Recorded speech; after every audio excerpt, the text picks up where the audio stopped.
Now see a continuous charge distribution. We have done electric field due to discrete nature of the charges, like the charges are available q1, q2 and qn. So these are the discrete nature of the charges because the charges are available in the integral multiples. So we have calculated electric field at any point due to discrete nature of the charges, and also we have calculated electrostatic force due to discrete nature of the charges. Because the calculation is simple and it does not involve any calculus.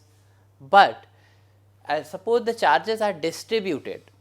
Suppose we are taking like this line and charge is distributed along this line, then this is known as linear charge distribution, and in that case we cannot take discrete nature of the charges. So in the macroscopic level we have to take here linear charge density.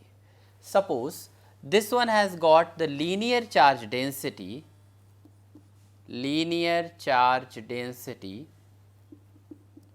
is lambda. So first we consider a small length here whose length is suppose dl, and we can calculate the charge of this small length. dq is equal to, suppose the charge here, that is equal to lambda into dl.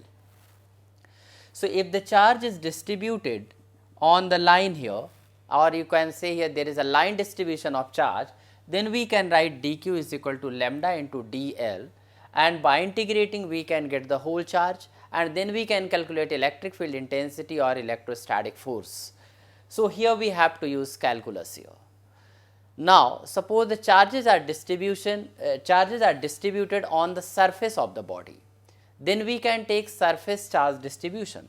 Suppose you have taken like this surface and charge is distributed on this surface, then we can take a small area n here, and this area is suppose ds, and we can take sigma is surface charge density. Then we can write here dq is equal to sigma into ds.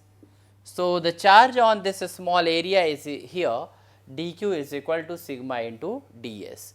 So we have taken here the two linear charge density as well as surface charge density. Now after the surface charge density, suppose you have taken like this is a sphere here, and in this sphere there is the charges are distributed, then we have to use here volume charge density, and we can write here volume charge density, that is rho. We can sometimes we can say only charge density here. So sigma is equal to, we can write here now, sorry, rho dq is equal to rho into dv. dv is here small volume. So first we take the small volume and calculate the charge in this small volume, and then we can calculate the total charge in the whole body just by integrating it here.